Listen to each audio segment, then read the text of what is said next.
ದ್ವಾರಕೀಶ್ ಅವರು ಯಾವಾಗಲೂ ರಾಜ್ಕುಮಾರ್ ಜೊತೆ ತಮಾಷೆಗೆ ಮಾತಾಡೋದು, ಯಾವಾಗ ಕೆಲಸ ಮಾಡ್ತಾ ಇದ್ದರೂ ಕೂಡ ಶೂಟಿಂಗ್ ಒಟ್ಟಿಗೆ ಪಾರ್ಟ್ ಮಾಡ್ತಾ ಇರುವಾಗ, ಸರ್ ನಮ್ಮ ಕಾಲ್ ಶೀಟ್ ಯಾವಾಗ ಸರ್, ನಮಗೆ ಯಾವಾಗ ಕೊಡ್ತೀರಾ ಸರ್ ಅಂತ ಏನೋ ತಮಾಷೆಯಾಗೆ ಕೇಳಿ ಹಾಗೂ ಈಗ ಕಾಲ್ ಶೀಟ್ ಇಟ್ಕೊಂಬಿಟ್ಟೆ. ಆ ಗುರುಗಳು ಶಿಷ್ಯ 7 ಪಿಕ್ಚರ್ ಆ ಗುರುಗಳ ಜೊತೆ ಕೆಲಸ ಮಾಡಿದ್ದು ನನಗೂ ಕೂಡ ದ್ವಾರಕೀಶ್ ಅವಕಾಶ ಕೊಟ್ಟರು.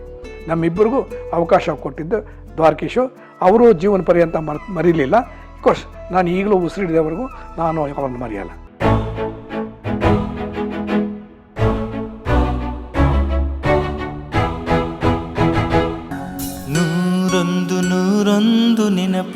ಅಣ್ಣವ್ರ ಜೊತೆ ಸತತವಾಗಿ ಒಂದು 2-3 ಪಿಕ್ಚರು ದ್ವಾರಕೀಶ್ ಅವರು ಪಾರ್ಟ್ ಮಾಡಿದ್ರು. ಆಮೇಲೆ ಬೇಕಷ್ಟು ಮಾಡಿದ್ರು. ಈಗ ಸದ್ಯಕ್ಕೆ ನಂದಗೋಕುಲ, ಕ್ರಾಂತಿವೀರ, ಜನ್ಮರಹಸ್ಯ ಇವೆಲ್ಲ ರಾಜ್ಕುಮಾರ್ ಜೊತೆ ಒಳ್ಳೊಳ್ಳೆ ಪಾರ್ಟ್ಗಳು, ಒಳ್ಳೊಳ್ಳೆ ಕಾಮಿಡಿ ರೋಲ್ಗಳೆಲ್ಲ ಇವನಿಗೆ ಇರ್ತಾಯಿತ್ತು. ಇದೆಲ್ಲ ಹೀಗೆ ಮಾಡ್ಕೊಂಬರ್ತಾ ಇರುವಾಗ ಸಿದ್ಧಲಿಂಗಯ್ಯನವರು ಇನ್ನೊಂದು ಒಳ್ಳೆ ಅವಕಾಶ ಕೊಟ್ಟರು, ಕಾಮಿಡಿ ಅವಕಾಶ. ಅದು ಏನಪ್ಪ ಅಂತ ಹೇಳಿದ್ರೆ ಬಂಗಾರದ ಮನುಷ್ಯ ನಿಜವಾಗಲೂ ಇವತ್ತಿನ ದಿವಸ ನಿಮಗೆಲ್ರಿಗೂ ಗೊತ್ತಾಯಿದೆ. ಅದು ಬಹಳ ಅದ್ಧೂರಿಯಾಗಿ ಮೂಡು ಬಂದ ಚಿತ್ರ. ಅದು ಟಿ ಕೆ ರಾಮರಾಯರವರ ನಾವೆಲ್ಲ ಬೇಸ್ ಮಾಡ್ಕೊಂಡು ಬಂದ ಚಿತ್ರ. ಅದು ಬಂಗಾರದ ಮನುಷ್ಯ ಅಂತ ಭಾಳ ಚೆನ್ನಾಗಿದೆ.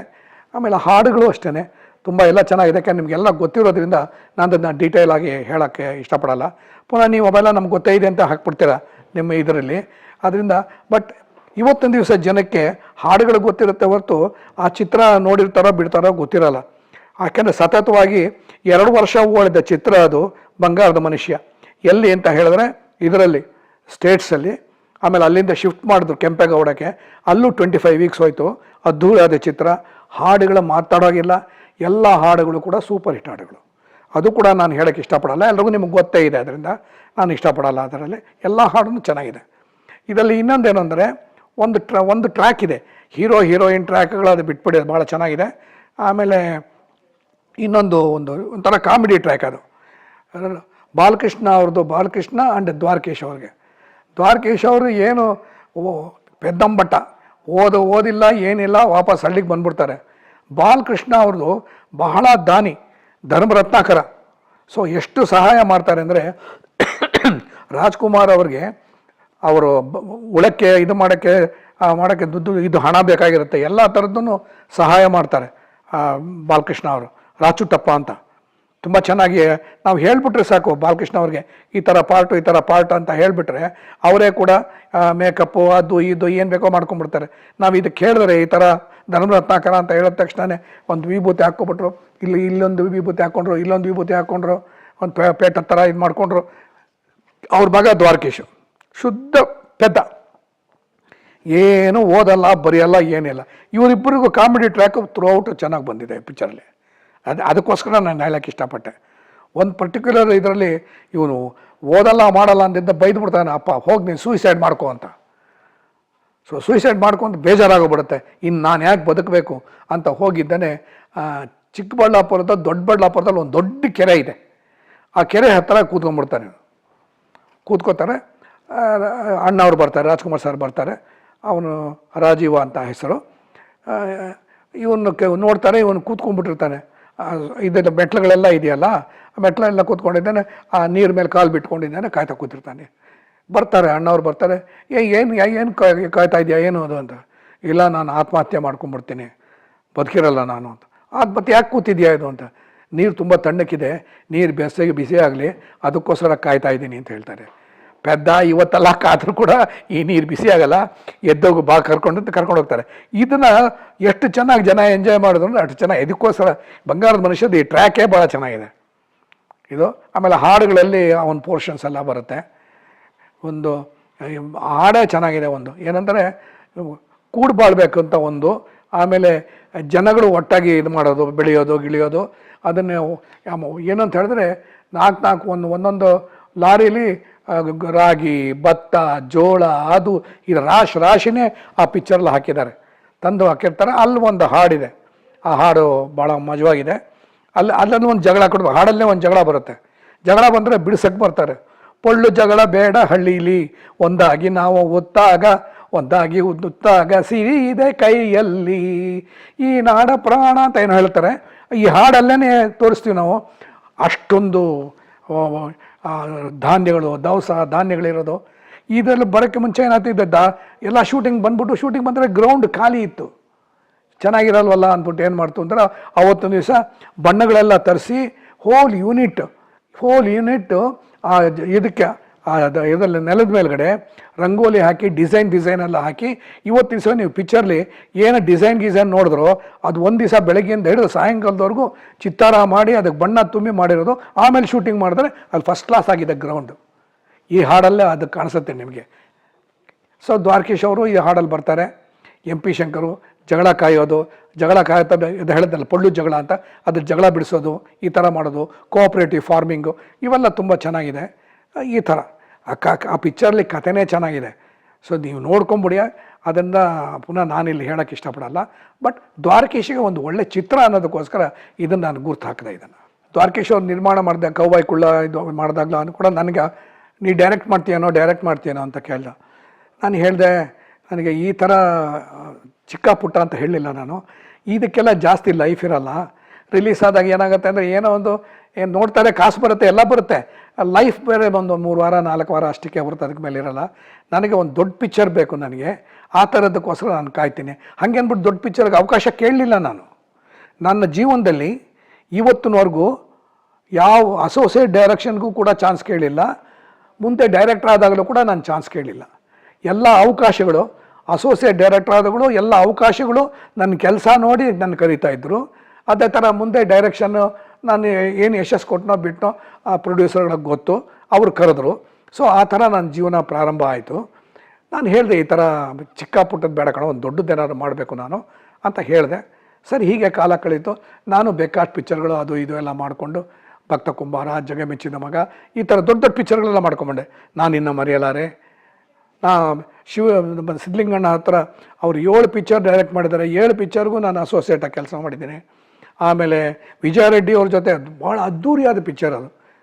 ಯಾವುದು ಅಂತ ಹೇಳಿದ್ರೆ ನಾನಿನ್ನು ಮರೆಯಲಾರೆ, ಸೂಪರ್ ಹಿಟ್ ಹಾಡು, super hit picture, super hit ಹಾಡು, ಒಳ್ಳೆ ಕತೆ, ಅದಕ್ಕೂ ಕೆಲಸ ಮಾಡಿದ್ದೆ. ಈ ಥರ ಎಲ್ಲ ಒಳ್ಳೊಳ್ಳೆ ಚಿತ್ರಗಳಿಗೂ ನಾನು ಅಸೋಸಿಯೇಟಾಗಿ ಕೆಲಸ ಮಾಡಿದ್ದೆ. ಅಂದರೆ ನಾನು ಡೈರೆಕ್ಷನ್ ಬರೋಕ್ಕಿಂತ ಮುಂಚೆನೇ 22-23 ಪಿಕ್ಚರ್ಗೆ ಅಸೋಸಿಯೇಟಾಗಿ ಕೆಲಸ ಮಾಡಿದ್ದೀನಿ. ಇದರಲ್ಲಿ ರಾಜ್ಕುಮಾರ್ ಚಿತ್ರಗಳಿಗೆ 12 ಚಿತ್ರಗಳಿಗೆ ಕೆಲಸ ಮಾಡಿದ್ದೀನಿ.